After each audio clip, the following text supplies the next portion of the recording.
I'm Jessica Kerr, better known as Jessitron, and this is my third year at Philly ETE, and I'm thrilled to be here because I really love this conference. A couple things about Philly ETE. I mean, one is I think the talk selection here and like the curation of topics and speakers is better than any conference that I've been to, which is a lot. I think so. Thank you to Andrea and to Chariot, to Tracy and Mike and Jen and those awesome people for putting together such a great conference. The other thing about Philly ETE is that it's early. It's April, and this is the start of the conference season. So last year, y'all got the first edition of my Elm Talk, and this year, you're getting the first edition of the Atomist demo. And this is significant because, like, last week, we did a big drop to production in the middle of the week, and I'm like, oh, why do people keep breaking things? I'm trying to make a demo. But they're like, we have to get to 1.0. We have to get to milestone 1. We have to break all the things now. And I'm like, no, don't break them now. Anyway. So the bad part is you get the unpolished version, but the good part is you get it first. So this talk is mostly live demo, and it is a demo that depends on conference Wi-Fi, our Slack bot, Slack, GitHub, and Travis all working. So something is going to go wrong. Let's find out what. This talk is about Atomist. And Atomist, I've been full-time since January, but an advisor since it started about a year earlier. I'm super excited about it. Like, this is my passion because Atomist is automation at a meta level, and then a meta level, and then a meta level. So as developers, we automate other people's work, right? We probably build software to make other people's work go faster and be easier. And then if we automate our own work, and make our own work faster, then we can more quickly make them work more quickly, and you get into acceleration and like derivatives and amazing amounts of leverage.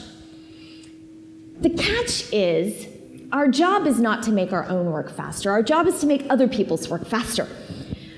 So if we spend our time writing feature code, then awesome, we get the features out. But the goal is, if we can spend just a little bit of time automating our own work, then we can constantly ship features faster, or more likely, just ship more complicated features in a more complicated, bigger system.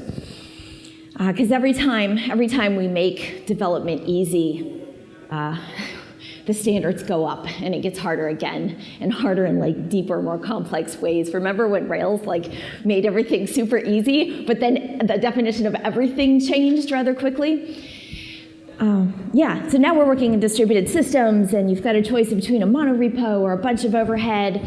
And Atomist is answering that by saying, okay, how much of this can we apply our own skills to automate? Because automation is a funny thing. Like, when I used to work writing software for research scientists, we'd be like, oh, we're capturing all this knowledge and putting it in the software so that we have it even if those people leave. Yes, you were capturing all this knowledge, you were putting it in the software so nobody can change it. Nobody can grow. These are freaking scientists, people. They're smart, but they're not allowed to change how they do because the software won't let them.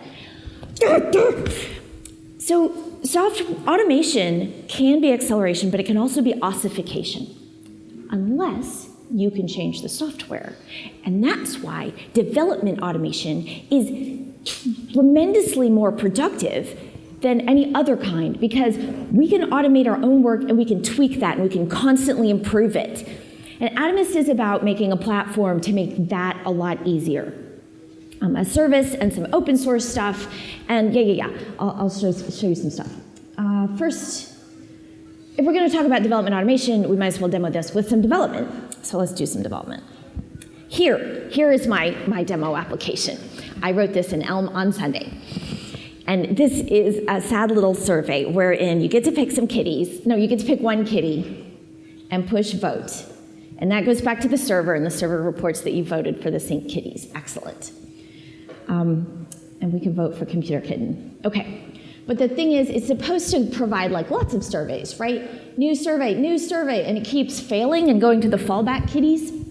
So the kitties you see on the screen right now are actually hard-coded into the Elm app in case we don't get anything back from the service. So here's that architecture diagram for that one. here's our front end of the data flow diagram with the user that gets the kitties and pushes the vote. And that's going to this service, which happens to be called London. And that does exist out in my little production environment. But this one does not yet. So let's see what the problem is with that kitty app. If we look at the console, and we get the network tab, and we push new survey, it's like, where's it trying to go? Okay. It's trying to go to survey.atomist.com/Philly/survey options. So we need to implement that. Okay. So there's kind of two sides to Atomist. There's a kind that automates the writing of the code. But the writing of the code, well, we wish that's all we did, but that's really only the first 80%. Then there's the other 80% of getting it built and tested and into production. And then there's the third 80% of letting your managers know what you're up to because they care. So on one side, we've got some automation around the code, but really that just fits into and enhances the automation of the developer flow, which you can customize. Okay. So I want to make this change, but I can't just jump into it and make the code change. I need to track it and discuss it with my team and do coordination. So let's pop over to Slack. And here's my Satellite of Love. Satellite of Love is my GitHub org. It's a public GitHub org, so all the code here is out. And it's also a Slack team. It's not a public Slack team. But I can go into the Survey Elm channel. So this is, in our conventions, every repository has a channel that goes with it. You can tweak that, but so this is the Slack channel for the front end. So I can be like, hey, Russ, I'm thinking I'll implement the survey backend today. I'm getting tired of the fallback kitties.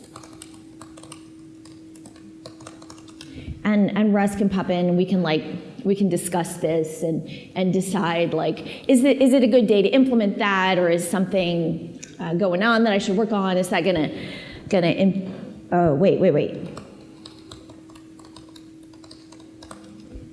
I gotta look for conflicts.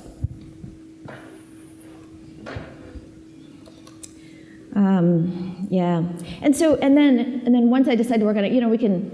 Okay, good. This one's mine. So we can discuss that, and then I can create an issue. Atomist, create issue. So now I'm talking to the Atomist Slack bot, and the Slack bot has a program that knows how to integrate with GitHub and create an issue, and it's got my GitHub auth. More kitties. Implement, whoa, come on, caps lock.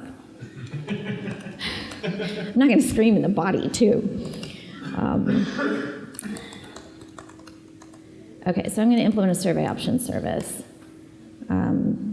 And I like that, it's kind of nice that this just keeps me from having to switch to a different app, which you would think would be what's the big deal? You click on github.com, but God, I just don't want to click on github.com, because the reason I'm creating this issue, it's not for me. I just want to write the code. It's for them. It's for, and this is actually really important, it's for legibility of our development process. It's for the people who are making the decisions about what to work on and what to fund can see what's going on, and that's actually really important. It's just don't make it extra work for me. So we can automate that so that I'm not burdened by filling out JIRA forms, and other people really do get the information that they actually need about what's being worked on. So here's my issue. Hopefully that'll come through. Oh, Russ, what are you doing? Uh-oh. Oh, so Russ clicked on, okay, so the issue notification came through. It had some buttons on it. This is one thing I like about Atomist. I mean, you can get GitHub to send you, hey, a new issue came in. But when you get that notification from Atomist, it's actionable. There's buttons like close and cancel that Russ just ruined. Well, I mean, it should put the buttons back, but it's not yet. So he has to go, oh yeah, he chose to thumb up the issue. So that was one of the buttons briefly. If I created another one, we'd see the buttons. But it's actionable. You can do stuff without leaving Slack. Okay, so we did get the More Kitties issue. I need to assign it to me, which I was going to do with the button. Yeah, oh well. But you can always click through. Assign yourself. Okay, so now I have that issue, and it's assigned to, oh, now the buttons are back. Yeah, so now I can assign to me, I can label it, and then Atomist is going to ask me what I want to label it, enhancement, whatever. Right, so all these are little programs that we've like plugged into Atomist. Okay, right, so we made an issue. That was not very exciting. Next, I need a new project. So, like Russ implied,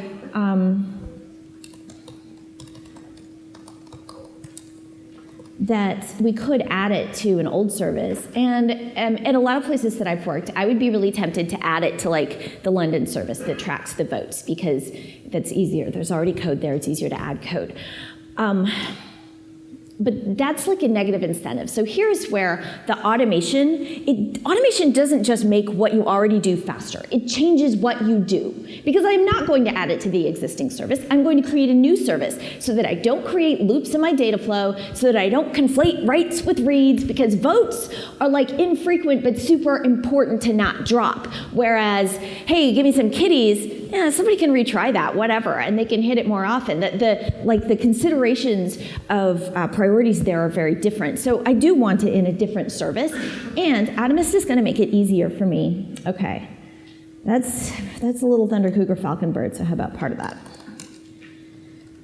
I'm going to use an Atomist generator to spin up the project. And Atomist generators are kind of a combination of that one project that you always cut and paste to start a new one, and a template. Because they're actual projects, and instead of like a template that isn't a real project but does the modification part of the cut, paste, modify for you, it's a real project and it does the modification part for you, so you don't mess it up like I do every time. Okay, let's have random kitty adoption, except this is going to be my repo name. So there. Set description to more kitties. Go. All right, so somewhere out here, while this is working, we can look at, where's IntelliJ? We can look at that. This is the generator here is a REST service generator. It's its own repository out in Satellite of Love. And it's basically like what my Satellite of Love org wants a Spring REST service to look like. And I totally copied Atomist's generic one, but then I customized it for stuff that I care about, and gradually improved it. And it's a real project that has a real Travis build. Whoops. No, I don't want random kitty adoption. I just want to run this test. Nothing. And I like this because I know it compiles. Whatever, that's pretty minor. This is like the code automation side. But then let's get to automating the other side. Because now that we're gonna have a new repo. Yes, here it is, random kitty adoption. That's a good name. And it made a Slack channel and hooked it up to the Slack channel. So we'll get random kitty adoption notifications here. Fine. But now that we have this code, we also need to do two things. One, we need to make the endpoint, do the actual code. But then the harder part is always, we've got to get it set up in Travis, we've got to get it set up in the deployment system. So let's look at some infrastructure. This is the infrastructure for this. We've got the code in the GitHub, we've got the build on travisci.org. And that's like pretty normal. Everybody has their code somewhere and their build somewhere. But the rest of this is actually like my production infrastructure. I didn't want to do like a Heroku, hey, you can do this at home kind of thing, because I don't want you to do this at home. I want you to do it at work. And Atomist, as like an automation platform, is not telling you, you need to deploy all your services under our infrastructure or according to our formulas. It's saying we're going to integrate with the things you do now. And you can automate some of it and then gradually automate more as it proves useful. So this is my particular infrastructure. Travis pushes a Docker container up to the registry, and then out in AWS we've got Kubernetes running and something that notices that thing and updates this GitHub repo, which defines the specs, which then something else notices and updates the deployment. So that's how our deployment works. So in order to set up the infrastructure for my new project, I need to enable the build in Travis, define the Travis build files, and I need to make a change to this other repository over here that determines what gets deployed in production. So let's do that. Exit. Random kitty, I see that you are a repo and I approve, so please spin up in production. And close this thread, and let's see what Atomist has to say over here. Oh, a path. We wanted it to be Philly, because that's what I've hard-coded into Elm. Good, so hopefully that works. And then, okay, it's going to go through all those steps. It's going to go talk to Travis using my GitHub auth, and it's going to encrypt some stuff, which is actually rather tricky to get it into the .travis.yaml. So we've got integration with the build system and whatnot, but we've also got some automated code changes going on as we add the Travis.yaml to the my repo, and also, come on, oh, I hope this works. And also, it's going to make a PR once it gets around to it on the specs repo for my deployment. So it's going to make 2 different pull requests in my org, and then those are free for me to change. I can look at them before I bring them in. So automated code modification is a lot less scary when I have Git, and it's just a pull request instead of, oh, I fussed with your code. So Git makes this a lot more friendly. Oh, excellent. Okay, so it made a PR here, and I see that I got some sort of commit notification coming in, and now the Travis build is going to run. So let's add Atomist into our infrastructure diagram. Keynote, play, next. So here's Atomist. And Atomist as a bot running out in, well, it happens to be one of these, but that's a detail. It is listening to GitHub both as a code repository and as an issue tracking, because that workflow tracking is a separate functionality that we happen to use GitHub for. And it's listening to Travis. It's also listening to some custom events that we push in from our deployment thinger. And most importantly, it's interacting with the people. It's dealing with this coordination through Slack. So right now we're in private alpha, and if you want to use us, you can totally sign up, but you better have GitHub and Slack. And actually, we support Travis and CodeShip and some variations of Jenkins. Every Jenkins is different currently, and of course there will be more, so you can vote for that. Okay, so we coordinate with Slack, and I was going to show you. So Atomist does more than just receive events and ship them to Slack. It collates them and puts them together. So it's stateful, and we're storing this data, check this out, in, where's Neo4j? This is, so if we had, I'm looking, say we get an event on a build for, in this case, I'm looking at the London repo, and whatever, that build number was 16. Atomist recognizes this build event as a thing, and it stores, can you get 1,000,000 times bigger, Neo4j? That's better. Okay, so here's our build node, and it knows its names and stuff, which it's not going to show me. And it knows that it was triggered by this push, and that, which was a pull request merge. So here's the commit. And I can look at the commit. So from this build, if I want to know what to tell people about this build, I know what commit it was on, and I can coordinate it with that in Slack. I can also find out from the commit, can you move or something? There we go. Who made it, and what their Slack user is, and what other builds it has, and what files were changed. So maybe if it was only a README, maybe I don't even want to do a build at all kind of thing. So these things are connected, and I can find out a lot more context about that event, and then Atomist can put them together in Slack, which hopefully it has. Yes, okay. here's the build started notification, so I can see that that's a thing. Now, I was supposed to get a pull request notification, but hey, if that's the only thing that doesn't work today, I'm okay with it. Right. So in the meantime, while this Travis build, actually, let's go ahead and we should have a PR here, which didn't come to me with a button like it was supposed to, but we can go here. Here is, we can look at the deployment spec change, implementation details. And we can be happy with it, and we can merge it. And it's a little faster if I merge that now. Okay, so Atomist Kate specs is yeah, you merge this, and it's going to do some things, and it's going to try to start up a service, and it's going to fail because it doesn't have the, okay, so this build passed, so now it's time to merge this one. We're happy with that. And when we merge this, that's going to add, here's the code changes it made. it added this Travis.yaml with these encrypted, you have to call the Travis API to get the API keys. It's a pain in the butt to set those secure keys up, actually. So it was a pain to automate, but it's even more of a pain to do it again and again and again and again and again and again, which is why I would have added this to a project instead of creating a new one if I didn't have this automated. Okay, go, go, go.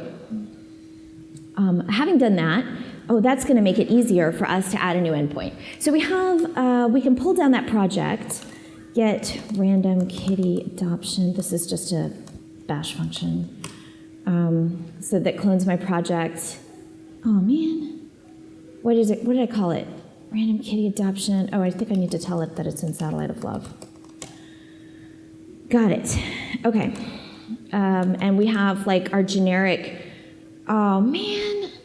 Okay, I need to work on my camel case function. So our Atomist programs are in TypeScript.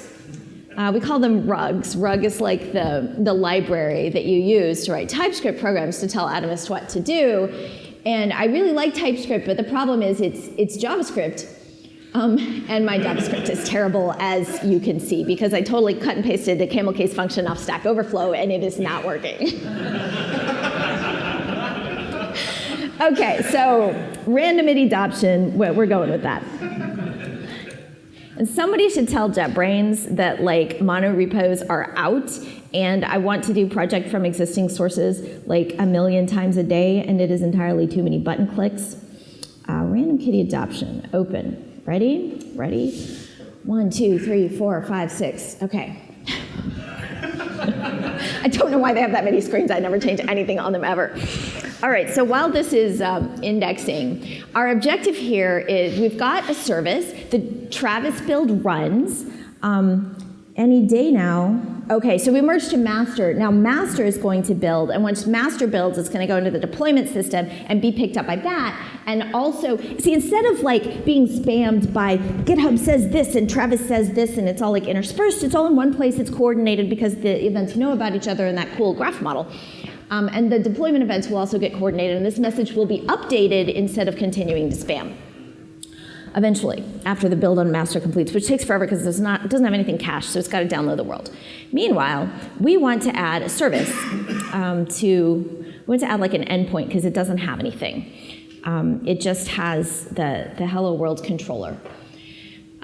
So to add an endpoint, the first time I ever wanted to add an endpoint to a Spring REST service, which was last Tuesday, I learned how to do it. And then the second time I wanted to add an endpoint to a Spring REST service, I took what I had learned the day before and put it into a program. So the other thing that I really like about automation that I think makes it way more valuable than the trivial time spent times frequency of doing it, that is so like the absolute minimum value of automation. It's much more valuable to me that it documents how I do something, and then I don't have to remember, because when I go back and I do Scala, and then the next week I do some closure, and then I come back to this, and I'm like, God, how do I do that again? It's right there. And I can gradually make it better, too. So, So I wrote an Atomist editor, and I can come in here and I can say Atomist, editors, I think, and then this is going to list too many. How do I do this? Oh, wait, actually, I made a command handler for it. Atomist add endpoint. So I made an editor, and then I wrapped it in something so that I could type Atomist add endpoint. And it's going to ask me what it's going to return. It's going to return a thing called survey options. And then I made it ask me for like one parameter just so it could give me a good example. And I want to take in the seed, which is an int. And so it's going to like set some stuff up for me. And this will come in as a PR. And then I can fetch that PR and I can mess with it and push that up to GitHub. So it creates my branch for me. Unfortunately, it creates it with a dreadful name. But it does create the branch. There it is. It made a PR. Here it is. This is my new branch. Where's its name? Come here, give me the branch name. There it is. It's unique. Okay, so check out that. Can I ask you a quick question? And, oh, yes. When you created that survey options object, was that something that was already in your project, or is it creating that object from scratch? That's a good question. So when I created the survey options object, that object was not in my project. I just invented it. And I'll show you exactly what it did. So if we show the diffs, okay, maybe not in, maybe that's a little big. Okay, blah, blah, record the thing. Here it is. Here's a new file, survey options. In order that I don't have to remember how to create a POJO, it has started creating that for me. And it put that one field that I gave it. But I didn't want to type in all the fields. I can just go add those later. And then it created a new controller. And if I'd already had a survey options controller, it would have added a function. And there's little stuff like this cross-origin thing was not in this editor. Do you have a question? No, okay. The first time I created it. Thank you for interrupting, by the way. If you have like, what did you just do questions, please do interrupt me. If you have, oh my God, could you do this with it? Save those till the end, because those go on forever. Right. It created, oh yeah, this cross-origin thing was not in the first version of this program, but then I learned that it's a good idea if I want to do any local testing to stick that annotation on every time I create a controller method. So I just added it to the program, and now I never forget. And I forget a lot of things, so that's helpful. Right, so created a couple new files. Let's go look at that in IntelliJ. Yes, here is our integration test. Be bigger. No, that's not it. That's the old one. Here's our new one, survey options, web integration test. And one thing to notice about this is that it doesn't even compile. What am I thinking? Well, one thing about automating our own work is that we don't have to do it all the way. So in this case, I actually need this to say random IDE adoption, which it is possible for me in my editor program to calculate that based on the other files in the repo. I have access to that stuff. But it was too much work at the time. And so it's totally fine to be like, yeah, this one's hard, just change it yourself. And also, like this seed, I wanted it to be an int, but instead of like attempting to generate some sample int, I just always put a string in there. And you know, if your parameter's an int, just go in and change it yourself. So there's this weird thing that when we are automating our own work, half-assed automation is totally better than none. And that's really important because the people who are interfacing with the customers don't want us over here working on automating our own work. They want us over here working on this. So in my case, I spent, you know, an extra 2 hours probably, because some of it was learning, automating REST endpoints to make all my future REST endpoints faster, but more importantly, they're not just faster, they're more correct. Now, in the case of this compile error, whatever, I'm not going to forget that, it's red. And the test will fail when, if I forget to change hello to a number. That's fine, something's going to remind me of that. But stuff like cross-origin, I'm not going to remember that till I go local test, and then, and this happened, I'm going to go to my network tab and be like, why isn't that working? That's a 200. Why does Elm say network error? And then I have to go to the Elm line Slack and say, why does Elm say network error? And it's like, did you check the console? And I'm like, oh, the console. And then I find that yes, it's yipping about cross-origin. And then I'm like, God damn it, I didn't put that stupid annotation in there. And then I have to go through a whole deployment cycle. Okay, but I don't have to do that. So there, I just got my 2 hours back the first time I forget cross-origin. The point being, you can spend a little bit of time. You don't need to go all the way. Okay, all right. So now we have this, and I should be able to run this test, and it'll probably pass, but it's not going to do much. I need more stuff in here. Pass the test, pass the test. Also, did my deploy, really, Travis? Any day now. So someday that build will complete, and someday it will deploy, hopefully. In the meantime, we have more work to do here. Okay, that test passed, that's something. We need to like actually implement the endpoint. So in this case, okay, I can't stand it, the test passed, I have to make a commit. Tests pass. Okay, push to the branch. All right, now I'm happy. Survey options, I am going to utilize my big fat copy paste buffer and just replace that with this. And then survey options is going to be that, like the individual kitties here, we're going to create that class. Yeah, do something. And then I'm going to paste this into, because this is boilerplate and it's not exciting, and this makes it faster. Okay. Oh, you don't like that. No, I wouldn't like that either. Okay. So now we have our options filled in, and the other thing to implement is our controller. Because here we're just returning the new survey options with the one property, and we need all of it. And yeah, magic cut and paste buffer, go. So in our controller, I'm just hard coding some kitties. So here's 5 kitties hard coded, and then we're going to, where's the key method? Shuffle that, and shuffle that according to our random seed that we passed in. Take the first 3 and decide that that is the kitties for this particular survey. So it's technically a service. Let's make sure our test passes, and then we can push this up. And let's see if we have a build yet. Ooh, okay. So, well, the PR notification came in, that's something. And then, oh, no, that build was totally supposed to fail. That was supposed to fail, because that was the one with like the change me application and stuff. But now the test pass is gonna have a build that's going to succeed, and that's going to show up here. Okay, and test pass again, get add dot, get commit dash m implement, and we can push that. Sweet. Okay, so now we have an actual implementation of the service, and I'm going to cheat and make this a tiny bit faster, and I'm going to just merge this, and then we'll deal with the build doing its thing. And in fact, yeah. Okay, so it merged the pull request for me. And see, I haven't had to go to GitHub in a while because the stuff that I need is right here. The Travis notifications, the statuses, it's just a little easier. And that's standard, like Atomist rugs. Okay, I've made the commit.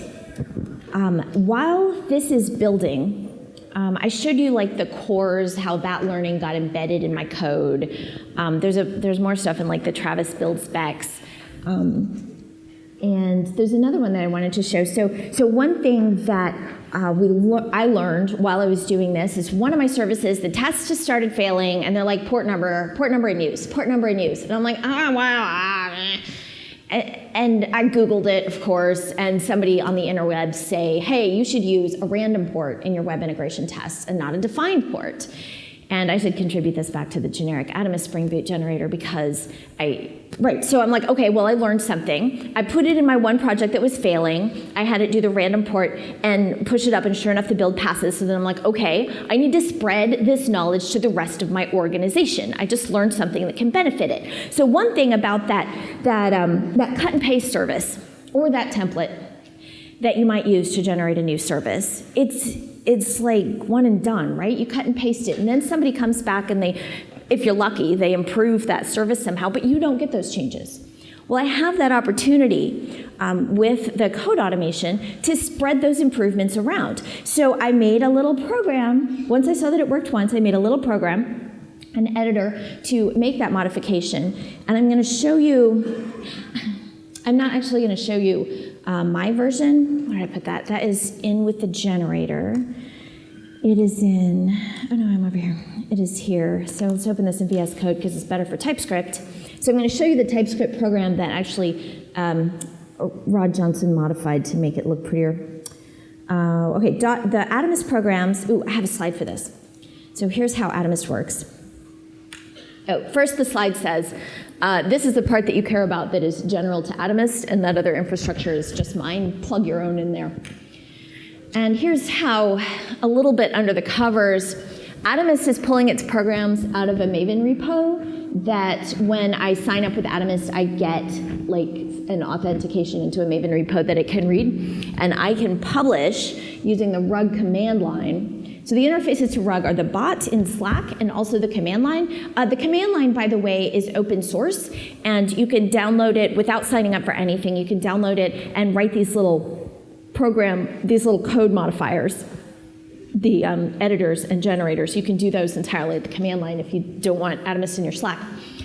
Right, and so that is, I've got like my generator is in a repository, and some of my other little programs are in other little repositories, and they have a .atomist directory, which is where those rugs live. So the generator, being an actual Spring Boot project, is completely independent, and I mean, if you just want to say hello Spring REST microservice, then it's a functional, useful project.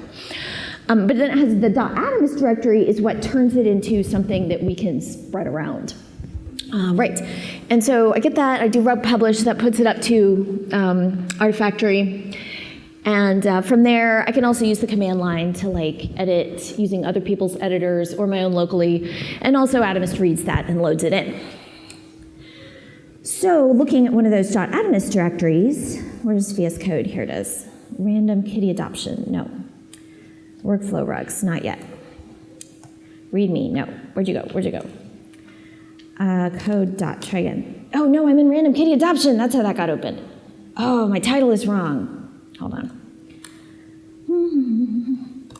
REST service generator. So I want to show you this one rug.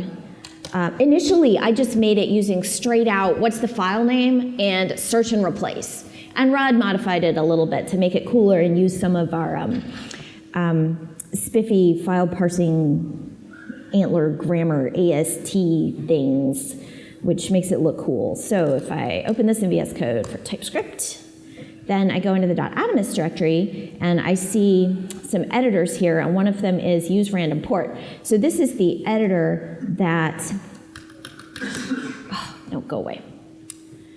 There it is.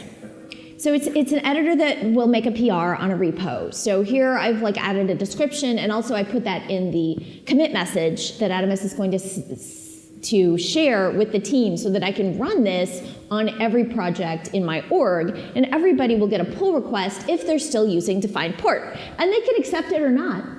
But here I've got like blah blah description linked to somebody on the web saying this is a good idea. Okay, so we get, the command comes in, what I actually want to show you is right here, but it's kind of long. This, okay. So from the project, we say, okay, look in source test Java for any Java file, and this Java file thing is actually parsing the AST, because this is a rug language extension, and for any language with an Antler grammar, you can pop one of these things out real quick. It's about that much code to teach it like what it's called. And so we can descend from that Java file XPath node. This is a was there a question? There's a variation of XPath here, into anything that's a class declaration, and from there into an annotation such that the type name is Spring Boot test and it has a value of defined port. And then we take that node that we've parsed out of the AST, and we can update it in place, retaining all spacing, because don't mess with my spacing, I want a clean diff. So we take that, we update that node itself to be random port instead of defined port.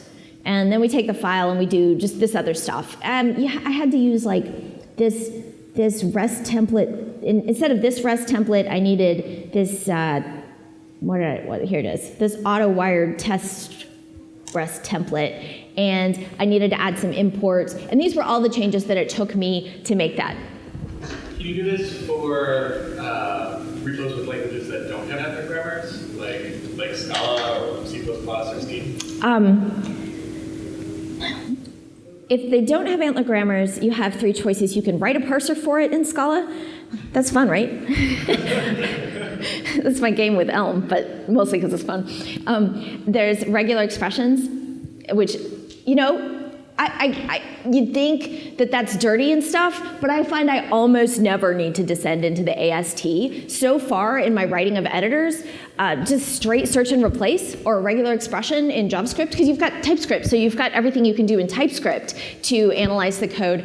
I need to add a method to the class. I could like descend into the AST and do that. But then I have to like get my head around the Java AST, and I'm already like, okay, I'm trying to write a Spring Boot web service. I'm trying to do this thing in Java, but now I want to write a program, so I need to understand rug, and I need to understand TypeScript, and now I need to understand this Java AST. Just, you know what? Close curly brace at the beginning of the line. Put the method right before that. So yes, everything is possible. Talk to me afterward. There's another trick that we're working on too, that's in between regular expressions and AST parsing.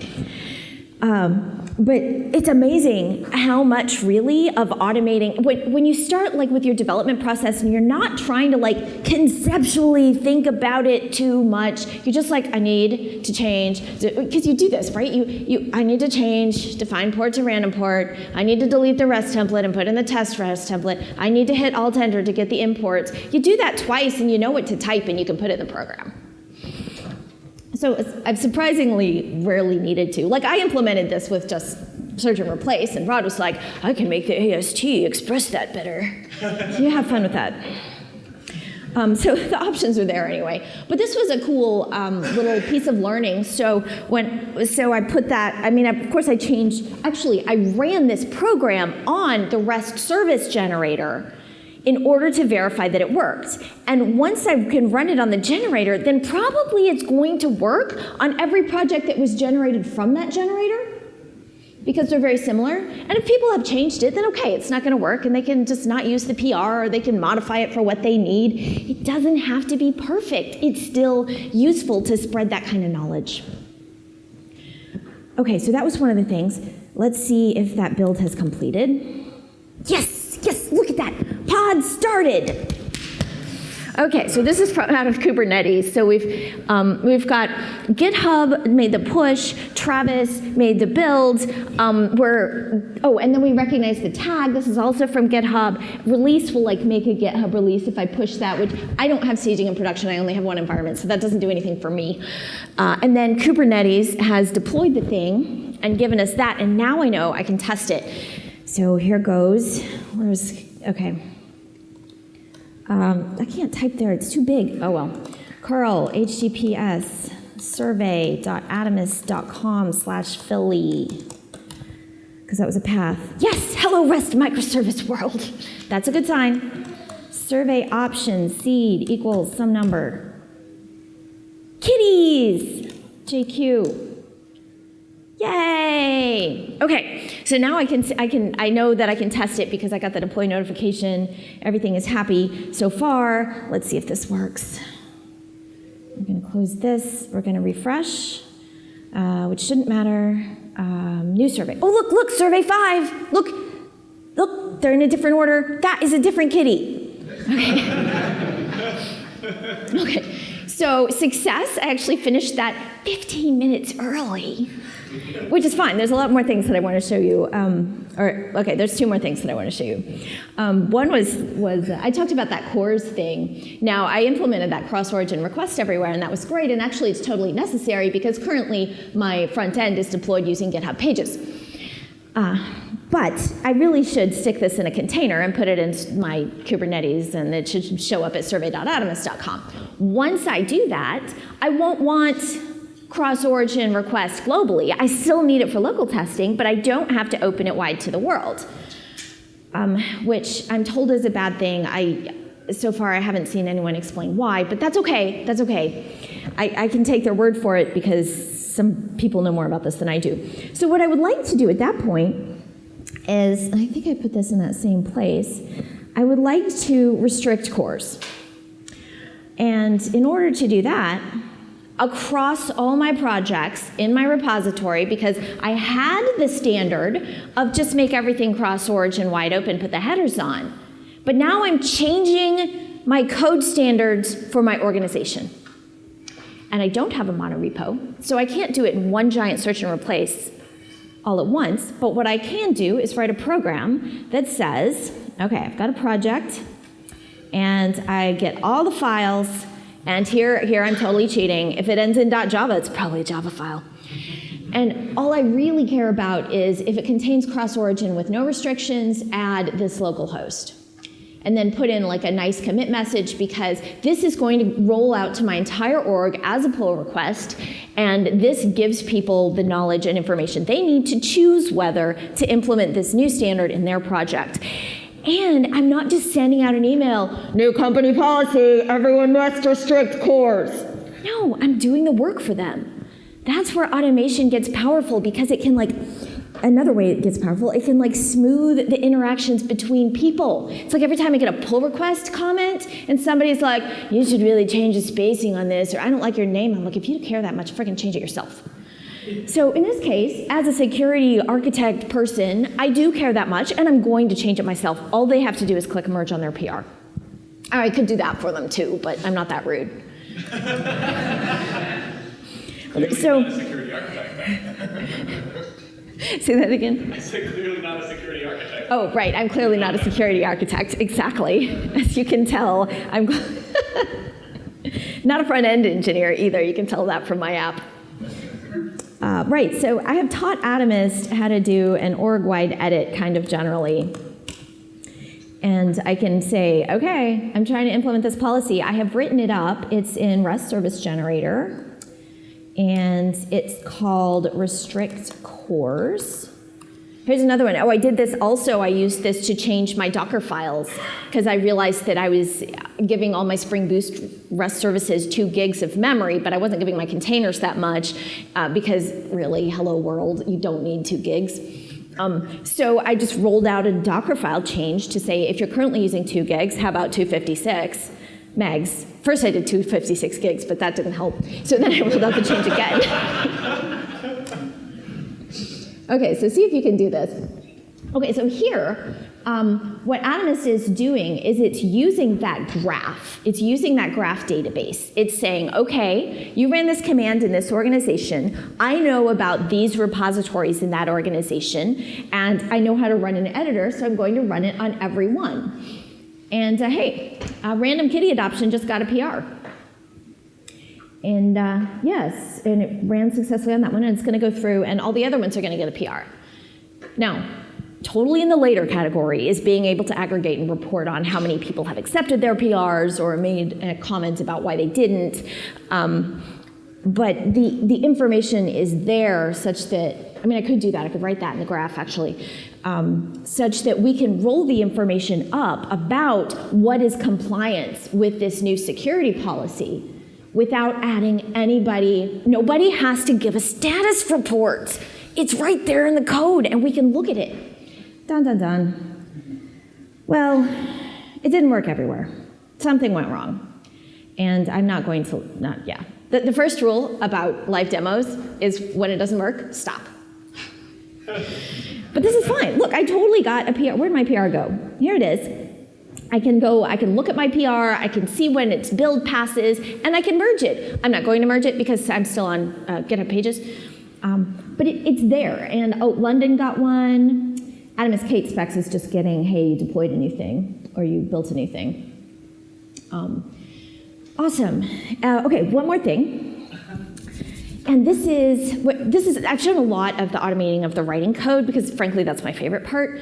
But most people, or okay, about half the people, I guess, really find the automation within Slack, like the coordinated messages and what we can do, because we can.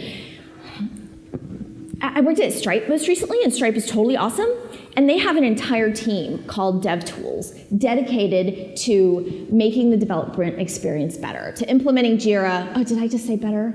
To integrating Slack with GitHub and Travis. And yeah, when you're like a software organization, you consider yourself a technology firm, and you're the hot new startup, you probably do have a dedicated team to development automation, but that's not where most of us are. And my objective at Atomist is to make it possible for all that automation to be created and kept up to date and modified and customized for your org by half of one person. So if you ever wanted to be a 10x engineer, I don't measure 10x in productivity, I measure it in generativity, which I personally define as the difference between your team's output with you and your team's output without you. So you can totally be 10x generativity by bringing the rest of your team up in what they can produce. And you can also be 10x productivity and negative generativity by holding I think that's how most 10x engineers do it, just hoard all the knowledge and make sure nobody else can get anything done, and then they look great. But my idea of 10x is about generativity. It's about, can I make my team 10 times more productive? Can I increase the multiplier for my organization, not just for me. Because multiply my own productivity as much as you want, I'm still only this big. But if I can increase the multiplier for my entire org, that's huge. And my goal at Atomist is for like you to be able to spend part of your time on that and have a tremendous impact on the productivity of your entire team, even though your manager may be breathing down your neck about those issues. Speaking of issues, that totally worked. I need to close that issue. So Atomist list my issues. And this is one that I wrote just last week because I wanted it to look like I wanted it to look like. So Atomist says I have 4 things going. It just went to the GitHub API. And here's my open issues on Satellite of Love. And here's one that's closed. This blue means it's closed within the last day, unless it's Monday, in which case it means the last 3 days. So, right, so here's my issues, and I can find it. I can find more kitties. And so one thing that doesn't work yet, that will probably work next week, so next demo I'll have buttons on those so that I can close them directly from Slack. In the meantime, I can come over here and get excited and close it, and then it'll like show differently, list my issues. Should also tell me, oh yeah, it tells me over in Survey Elm that it's been closed and gives, oh, now I can thumbs up it. It'll actually work for me, it didn't for Russ, but Atomist has my GitHub auth. Okay, there, so I did that. But I wanted to show like changing a flow to customize it. So like say, where did I put that? It was here, right? Yes. So say I'm like, it's not clear to me which ones are closed. That little blue bar on the left is kind of subtle. And also maybe I want something special on new issues. I'll need to create an issue. I'm just going to reopen this one, just for fun. So now that's going to be open again. I want like new issues created in the last day to have a picture that makes them, that draws my attention to them. So what I can do for that is I go to, actually, Atomist shows skills. So I'm like, okay, Atomist, where is the program that lists my issues? I did that demo for a friend of mine who's not a technical person, and she was like, oh, if I typed that, the list would go on like this. List my issues. She thinks about it differently. Right, so I can see that list my issues is coming from Satellite of Love workflow rugs. Here's my version, and it's only visible to us. GitHub handlers, those are generic. So I can go to my workflow rugs repo. Come here. And I'm just going to open this in code. Code dot. Okay. Are you workflow rugs? You are workflow rugs. You are list my issues. Okay. So here it's doing some stuff. Here it's calling the GitHub API. We actually have like custom functions for hitting a lot of things at GitHub, but even though somebody went to the trouble to write them in Scala, most of us are like, can I just make an HTTP call? Because the API is well documented. So that's what we're doing. We're looking for issues assigned to me. And I take my issues and I divide them into closed and open because I want them to, so you have, whatever, you can do anything in TypeScript. And like, here's where information, here's where I'm doing the open ones. So if I say, I want to like show a sun on the new ones, this is fine. Return Slack. I can say something that I have in my cut and paste buffer. Let's put the sun on. Okay, so if it was not long ago, which is that one day unless it's Monday, then it's 3 days, then set the thumb URL to this picture. And TypeScript hates me unless I tell it that Slack can be anything. Okay. Oh, and then I can take these closed ones down here, and here's where I set the color differently, and I title and text it. The Slack API has, the Slack API page has like this little box where you can like paste this stuff in, and it shows you what it looks like, and it's also really well documented, and it's like you can add an author and an author image, and you can do this and that. It's quite cool and getting better all the time. It's fun to play with. So here we're integrating the GitHub API with the Slack API. I need survey demo, put the little check mark. So here's a thumb URL for a check mark, so it'll be really clear that my closed ones are closed. And I can save that. And now I can go to the rug shell, and I can run tests. Sorry, tests. There are unit tests in rug, but that is outside the scope of this presentation. Shell-L, load the local. I'm talking about your archive right here. The rug shell is basically, please only start up a JVM once and let me do multiple things in it. Okay, and then I have a little script that I wrote for my rug shell that says republish, which says tag it, push it to GitHub, and, okay, I don't think it tags it, but it pushes it to GitHub and it bumps the version using an editor. So one thing I do with the little code editors is wind up sticking them in scripts. Just make this code change, and here's a way that I can express it. Okay, so now I've published Workflow Rugs version 131, and I have to go back here and ask Atomist whether it's heard of that. Show skills, because that's going to go into Artifactory, and then it's going to get picked up, and it's going to show up in internal detail, rug catalog, and then the bot will learn about it at some point when it asks. 31. And then this is temporary. Really, Atomist? Really run the new one. Okay. List my issues. And so hopefully I've decided that my team's flow is slightly different or has changed, and I'm able to update this issue. Yay! It has a picture, it has a green check mark, and a yellow sun. And that's what you can do. Okay. Time for the last slide.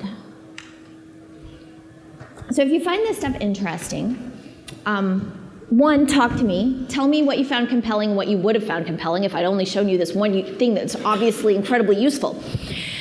You can also check out our blog, or you can sign up for a community Slack where you can tell us what you want in order to make it compelling for you. And then on atomist.com, if you click that button, you get to fill out a form about whether you use GitHub or Jira. And so if you use stuff we support already, we can let you into the alpha. And if you don't, then we count that as a vote, and we'll email you when we do support it. And the other thing that you can do is, even if you never use, you don't have to use Atomist. I'm excited about it because it makes it my job to shave all the yaks. But just write more scripts, just, dang it, I'm doing this thing 3 times. How about I put it in a bash script? You don't have to share it with anybody, although you can, but really the programs that are most useful to us are the ones that we wrote, because we don't have to go to all the trouble to turn them into software and add error handling and get everything perfect. Software is 1,000 times harder to write than a program. But the only people who could really get the use out of just a program are the people who wrote it, so write it for yourself. Oh, and the other thing that it does is it lets us do abstraction without indirection. Because if I can put one set of things, okay, create a Pojo, make a controller, make an integration test, tie them all together into one place, then I have created a way to express that intention in one step, even though I didn't add any magic to the code. Well, it's Spring, there's a ton of magic already, but in Elm, it's really great. And Elm doesn't have the magic, but it does have code changes in a lot of places. So that's the other thing that you're doing when you automate, is you're making an abstraction to express an intention. You're changing your own incentives and the incentives of your team. And it's really fun, because it takes the boring bits of our job and makes them really hard, but shorter. So, awesome. We have 2 minutes for questions. Daniel. Very quickly. So how much can I teach Atomist about my specific random deployment hierarchy, service discovery, rollout, staging, fallback, versioning scheme, madness, craziness? Well, how much can you teach it? It's a matter of abstracting it into events and how those events tie together. How much you can teach it right now is maybe not a lot. It's just what can we do for you in GitHub? But the custom events will be implemented shortly. And then if you can abstract that into an event stream and tie those events together, then you can access those events in that XPath expression from the graph database, and you can do a lot. Awesome. Okay, I guess time is up. Thank you.